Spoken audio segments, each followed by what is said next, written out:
Si votre préoccupation en cette année 2022 est de retrouver le ventre plat, vous devez absolument regarder cette vidéo parce que je vous présente les 8 aliments, d'accord, dont la consommation régulière est responsable de la graisse que vous avez autour de l'abdomen, d'accord, du gros ventre et également des plis sur les côtés. C'est en exclusivité sur Nutrition TV.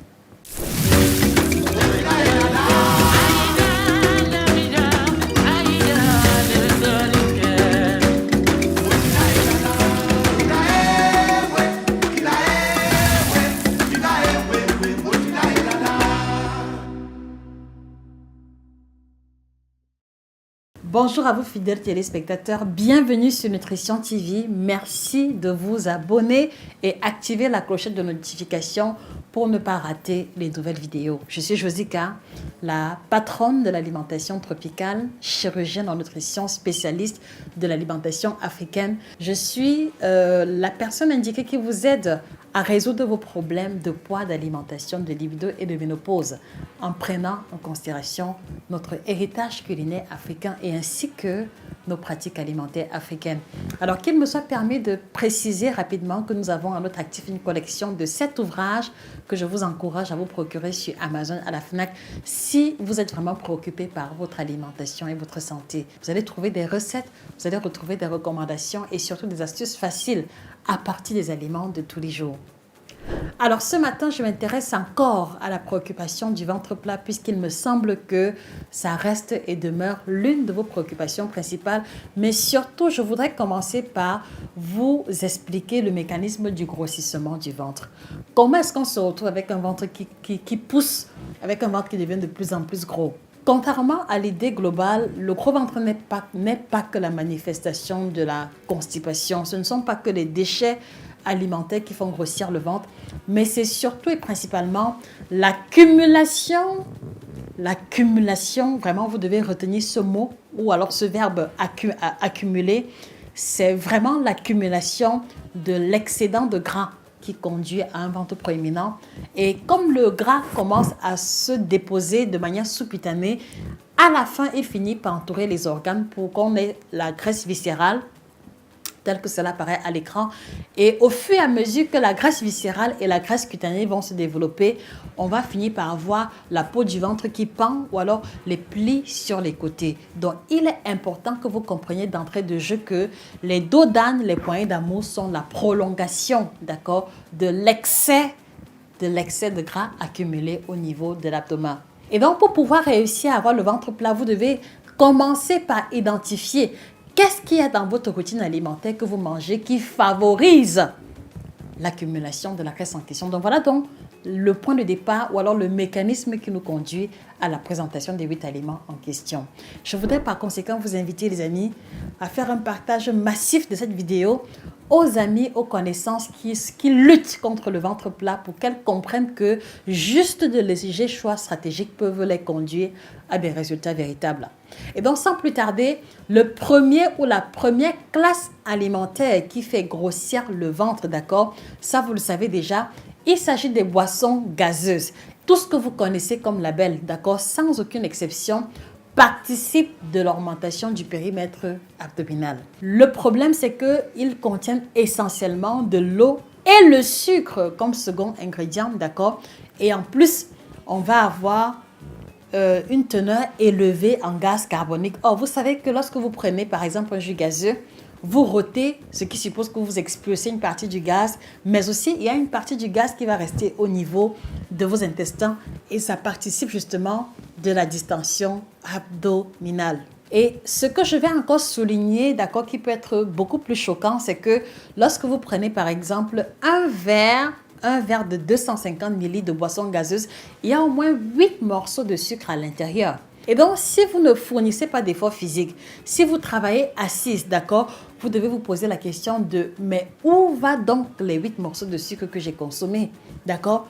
Donc, après la digestion, le sucre, d'accord, va stimuler la production de l'insuline et l'excès de sucre qui est dans le sang va être converti sous forme de graisse. Donc, c'est ça le problème en fait des aliments que nous allons présenter, c'est qu'ils ont une teneur élevée en sucre qui conduit à un stockage élevé de gras. Donc, si vous prenez les jus gazeux, commencez par réduire la fréquence de consommation et si vous pouvez, arrêter définitivement parce qu'ils ne contiennent rien d'utile à l'intérieur. Je vous l'ai dit et vous pouvez vérifier avec les jus gazeux en lisant les ingrédients. Il y a uniquement de l'eau, uniquement du sucre, les colorants, l'acide phosphorique et plein de conservateurs. Aucune utilité à l'organisme. La deuxième classe alimentaire qui fait grossir le ventre, d'accord, qui fait grandir les myomes, donc qui fait grandir les dos d'âne. Vous le savez très bien, c'est le chocolat à tartiner, d'accord? Ce que vous mettez sur le pain au petit déjeuner ou alors lorsque vous voulez vous faire un petit encas. Oui, le chocolat à tartiner est problématique. Je pense que vous connaissez une marque célèbre, d'accord, de chocolat qui est très consommée sous forme de tartine. Et il a souvent été présenté sur Internet, la répartition des ingrédients principaux. Et là, vous avez pu voir que le sucre fait plus de la moitié, d'accord, des ingrédients principaux. Ensuite, l'huile et le chocolat le cacao, pardon, n'était qu'une infime portion, d'accord. J'évite de prononcer le nom de la marque, mais vous connaissez très bien. Donc, alors, si vous vérifiez attentivement, 100 grammes de chocolat tartiné contient environ 52 grammes de sucre. Donc, c'est-à-dire que la moitié du pot de chocolat que vous prenez, c'est le sucre. Et donc, essayez un peu de visualiser que quand vous prenez par exemple un bout de pain et vous mettez 2 cuillères à soupe de chocolat, d'accord, sur les 2 cuillères à soupe, vous devez raisonner en vous disant qu'il y a une cuillère là qui n'est que le sucre. Mais est-ce qu'en temps normal, vous pouvez prendre un bout de pain et mettre uniquement le sucre et le manger?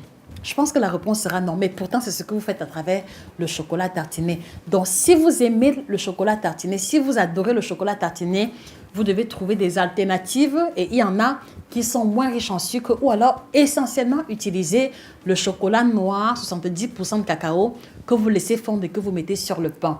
Le goût est pareil, mais la différence c'est que vous n'aurez pas besoin d'en remanger encore à nouveau parce que le chocolat noir est plutôt hyper rassasiant. Troisième classe alimentaire, j'ai nommé ici le pain de mie, d'accord? Le pain de mie que beaucoup affectionnent, ceux qui adorent faire les toasts, ceux qui adorent faire le croque-monsieur, le pain de mie, le pain de Kumba entre guillemets pour aider à ceux qui sont en Afrique de comprendre est problématique. Donc, vous devez comprendre que contrairement à la baguette, contrairement au pain blanc classique, le pain de mie contient beaucoup de sucre, d'accord, et contient également de l'huile. Et lorsqu'on parle de la prise de poids ou du stockage de la graisse, il faut voir que les deux éléments responsables, c'est le sucre ou les féculents et également la teneur en matière grasse. Donc, vous voyez qu'on passe sur la base d'un aliment qui contient déjà les féculents dans lequel on rajoute le sucre et là, on rajoute l'huile à l'intérieur ou le beurre. Donc, ça fait que c'est un mélange explosif. Le but ici n'est pas de vous interdire de manger le pain de mie, mais vous devez être averti. Parce que si on est averti, on en mange moins souvent ou alors on en fait une consommation occasionnelle et on trouve des alternatives saines parmi lesquelles le pain complet. Donc, gardez à l'esprit que votre pain de mie contient beaucoup de sucre. Et donc, la question que je vais vous poser, s'il vous plaît, en regardant attentivement la table de composition de votre pain de mie, il contient combien de sucre? Mettez la réponse en commentaire parce que dans les chiffres que nous avons ici, le pain de mie contient au moins 40 grammes de sucre à l'intérieur, ce qui est problématique pour une alimentation régulière. Donc, allez-y, élaguez le pain de mie de votre alimentation et vous verrez une différence sur votre tour de taille au bout des 2 premières semaines.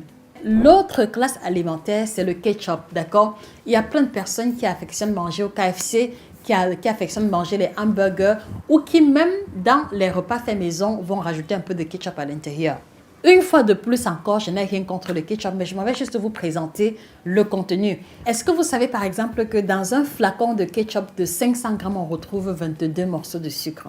C'est-à-dire que regardez un peu votre petit flacon de ketchup, il y a 22 morceaux de sucre à l'intérieur. Et est-ce qu'en temps normal, vous retrouverez en train de manger le poisson braisé ou les pilons de poulet avec le sucre saupoudré à l'intérieur? Mais pourtant, c'est ce que vous faites chaque fois que vous mettez plein de ketchup.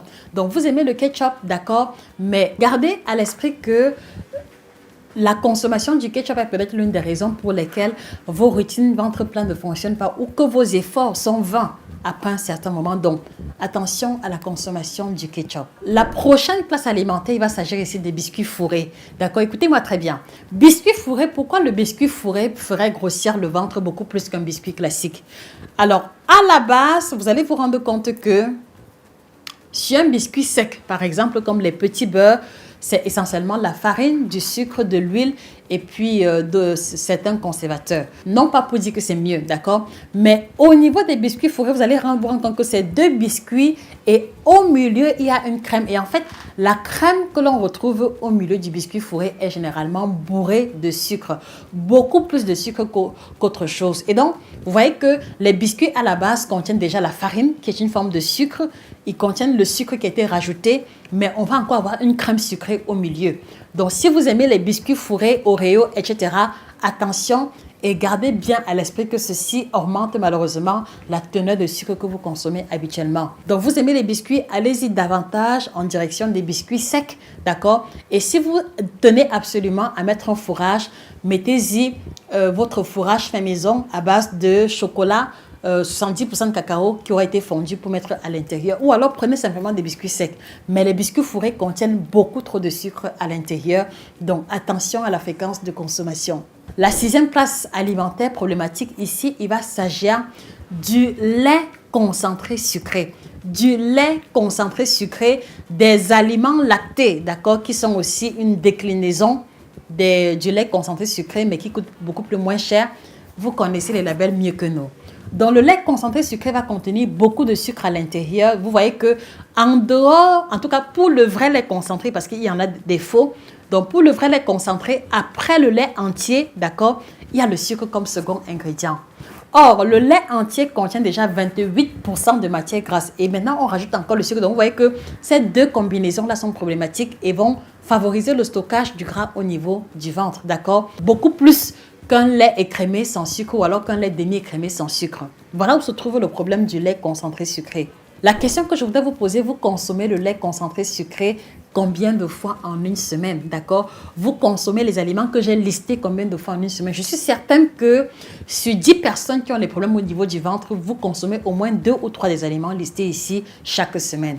Et pour les 2 dernières classes, on va avoir les chewing-gums, d'accord? Certains chewing-gums ont beaucoup de sucre à l'intérieur parce qu'en dehors de la gomme, il y a beaucoup de sucre. Et on va également avoir les bonbons. Donc, de manière générale, l'ingrédient principal de 90% de bonbons, c'est essentiellement le sucre. Que ce soit le bonbon au lait, que ce soit le bonbon au beurre ou alors le bonbon, je ne sais pas trop quoi. Mais 90% des bonbons ont pour ingrédient principal les sucres. Donc, si vous aimez beaucoup les bonbons, bonbons mentholés, bonbons au lait, bonbons caramel, tout ce que vous voulez, gardez bien à l'esprit que c'est du sucre à l'état pur que vous prenez, juste que l'apparence est différente et qu'on a rajouté 2-3 ingrédients pour modifier légèrement le goût. Donc, je suis convaincue que si vous élaguez de votre alimentation, ces 8 aliments listés, vous allez avoir au moins 3 cm de tour de taille en l'espace d'une semaine seulement. Allez-y, je vous lance le défi et on se retrouve dans la prochaine vidéo pour avoir vos différents résultats et expériences. Et pour ceux qui veulent aller plus loin, qui veulent découvrir les autres aliments qui font grossir le ventre, je vous invite à vous procurer le guide complet du ventre plat, un ouvrage ultra complet qui vous aide à découvrir les aliments à privilégier et les aliments à bannir. Si vous voulez retrouver le ventre plat, si vous voulez débarrasser votre ventre de la graisse accumulée, disponible sur Amazon, à la FNAC et chez nos représentants. Et n'hésitez pas à associer à ces efforts alimentaires le kit détox bio-certifié que voici, qui est le thé par excellence, qui a la triple action ventre plat, détox et minceur sans effet laxatif. Et donc, les consommateurs que nous avons ont réussi à perdre au moins 4-5 cm en l'espace de 2 semaines seulement. Ceci peut être le cas pour vous. Allez-y le commander chez les représentants à travers le contact qui apparaît à l'écran. Et si vous désirez un suivi personnalisé, écrivez-nous via email nutritiontv1@yahoo.com ou alors à travers le contact qui apparaît à l'écran. C'était Josica, votre passionnée d'alimentation, spécialiste de l'alimentation tropicale. Passez une excellente journée et que le bien-être et le ventre plat soient désormais vôtres. Au revoir.